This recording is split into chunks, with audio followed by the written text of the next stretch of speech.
नमस्कार दोस्तों, आज मैं डॉक्टर जय चौकसी के साथ हूँ जो गैस्ट्रो सर्जन है और एक बहुत ही सामान्य प्रॉब्लम जैसे पेट में जलन होना, छाती में जलन होना, बार बार वॉमिटिंग जैसा होना या फिर खट्टे डकार आना, ये प्रॉब्लम आजकल तकरीबन सभी को हो रही है। तो आज हम डॉक्टर जय चौकसी से बात करेंगे कि ऐसा क्यों होता है और इसको क्या कहते हैं और उसके उपाय क्या है। तो आज हम मिलते हैं डॉक्टर जय चौकसी से। Good afternoon sir. Hello sir, हर एक लोग यही फरियाद करते हैं कि मेरी छाती में जलन होती है, पेट में जलन होती है, बार बार वॉमिटिंग जैसा हो रहा है, कुछ खाते हैं तो पेट भारी हो जाता है। तो एग्जैक्टली ये होता क्या है सर?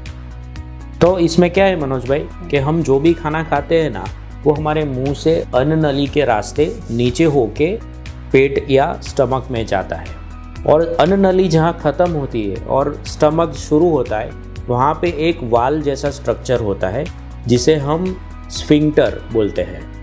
तो ये जो वाल है वो एक वन वे नॉन रिटर्न वाल की तरह काम करता है। खाना जो भी एक बार आए तो वाल खुल जाता है, फिर खाना पास हो जाए तो उसके बाद वाल बंद हो जाता है और फिर खाना आगे स्टमक में डाइजेशन के लिए बढ़ता है। हमारे स्टमक में डाइजेशन के लिए एसिड का सिक्रीशन होता है। हमारा स्टमक ही एसिड बनाता है जो खाना हजम करने के लिए ज़रूरी है और वह एसिड खाने के साथ मिक्स होकर धीरे धीरे आगे उसका पेस्ट चलता रहता है छोटी आंत में, ताकि डाइजेशन चालू रहे। लेकिन कुछ पेशेंट्स में क्या होता है कि जो स्फिंक्टर है, जो वाल्व है, वो खुल जाता है बीच बीच में और उस वजह से स्टमक में से जो एसिड खाने के साथ मिक्स हुआ है वो अन्न नली में ऊपर चढ़ता है और वो एसिड हमारी अन्न नली की दीवार में छोटे छोटे छेद या अल्सर्स कर देता है। कई बार ये छेद इतने बड़े और गहरे हो जाते हैं कि पेशेंट्स को उसी की वजह से जलन रहती है। पेशेंट्स को उसकी वजह से जलन हो सकती है, खट्टे डकार आ सकते हैं, पेट भारी लगता है, खाना वापस मुंह में आता है या ज़बान तक आ जाता है और इतना तकलीफ़ होती है कि पेशेंट्स अपने नॉर्मल डे टू डे काम में कॉन्सेंट्रेट नहीं कर पाते हैं।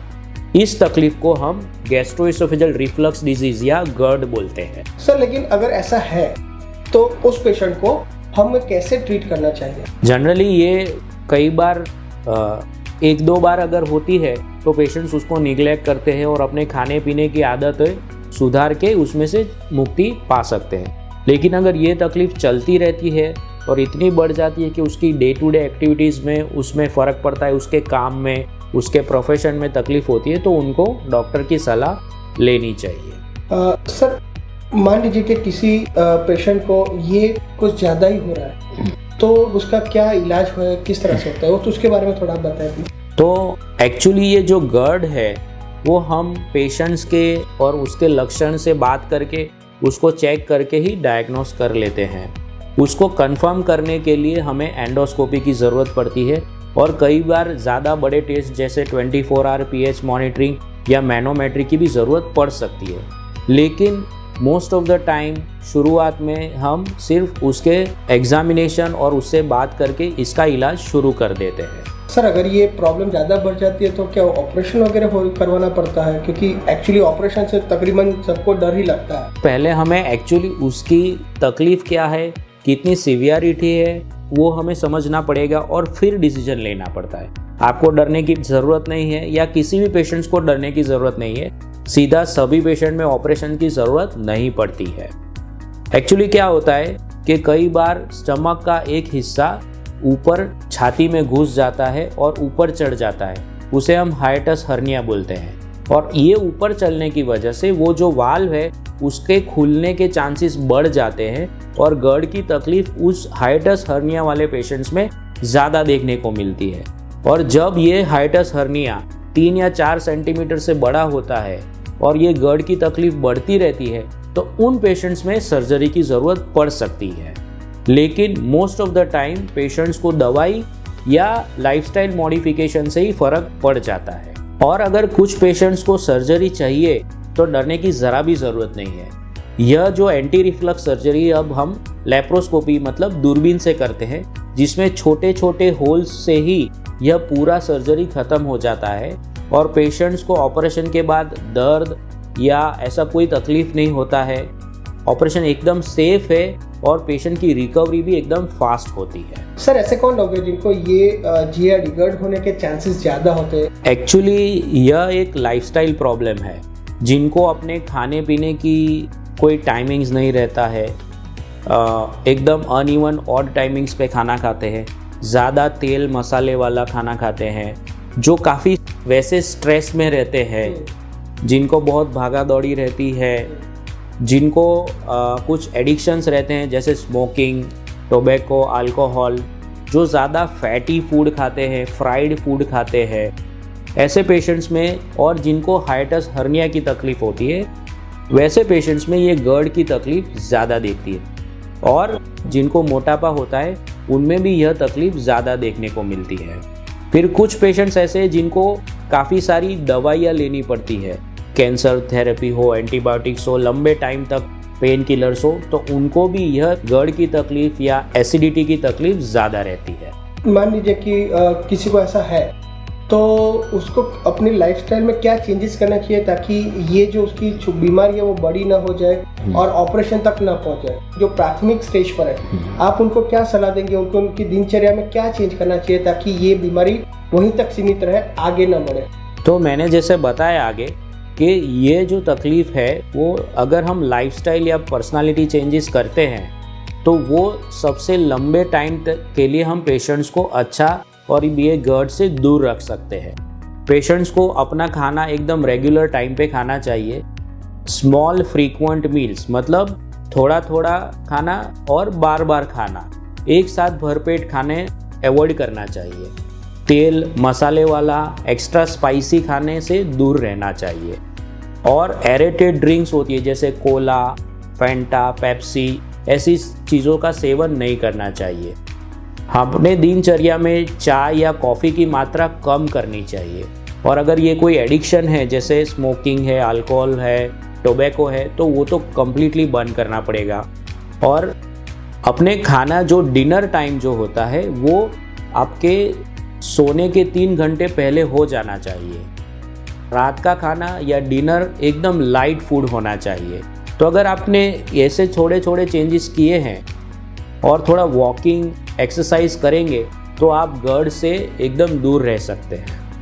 दवाइयाँ आपको शुरुआत में चाहिए होती है, लेकिन कुछ टाइम के बाद अगर लाइफस्टाइल मॉडिफिकेशन भी किया तो GERD की तकलीफ से आप लंबे टाइम के लिए अलग रह सकते हैं। सर आपने कहा कि दूरबीन से कुछ सर्जरी वगैरह होती है, उसके बारे में थोड़ा ज़्यादा बताएंगे कि क्या होता है ताकि लोगों को समझ में आए कि अगर ऑपरेशन करना भी पड़े तो वो कितना सेफ है और किस तरह से, थोड़ा उसके बारे में अगर आप बताएं तो मैंने जैसे बताया कि ये जो GERD की तकलीफ है वो बेसिकली वाल्व की तकलीफ है। काफ़ी दवाइयाँ है मार्केट में, हम दवाइयों से उसके GERD के लक्षण कंट्रोल कर सकते हैं लेकिन ठीक नहीं कर सकते। लेकिन सर्जरी से हम वो वाल्व ठीक कर सकते हैं ताकि ये GERD कम्प्लीटली चला जाए। बेसिकली हम क्या करते हैं कि अगर पेशेंट को हाइटस हर्निया है तो जो स्टमक का पार्ट ऊपर चला गया उसको नीचे ले आते हैं, उसका जो ओपनिंग है हर्निया का उसको कम कर देते हैं और अन्ननली के निचले हिस्से में स्टमक को यूज़ करके एक वाल्व जैसा स्ट्रक्चर बना देते हैं। वो हर पेशेंट में अलग अलग होता है, पेशेंट की ज़रूरत के हिसाब से हम उसका नीचे का वाल्व रिकंस्ट्रक्ट कर देते हैं। वाल्व रिकंस्ट्रक्शन होने की वजह से जो खाना स्टमक में एसिड के साथ मिक्स होता है वो वापस ऊपर अन्ननली में नहीं जाता है और वो सिर्फ नीचे अंतड़ियों की तरफ चलता रहता है और पेशेंट को लंबे टाइम के लिए GERD से मुक्ति मिलती है। सर किसी का ऑपरेशन हुआ है तो कितने टाइम के बाद वो अपने डेली रूटीन में वापस आ सकता है? तो जैसे मैंने आगे भी बताया कि यह ऑपरेशन पूरा लैप्रोस्कोपिक पद्धति से होता है। ऑपरेशन के 4 घंटे के बाद ही पेशेंट घूमने फिरने लगता है और शाम से ही हम उनको ओरल लिक्विड्स बताते हैं। ऑपरेशन के बाद हम पेशेंट को एक डाइट प्रोग्राम पे रखते हैं जो पहले 2 हफ्ते तक उसको फॉलो करना होता है।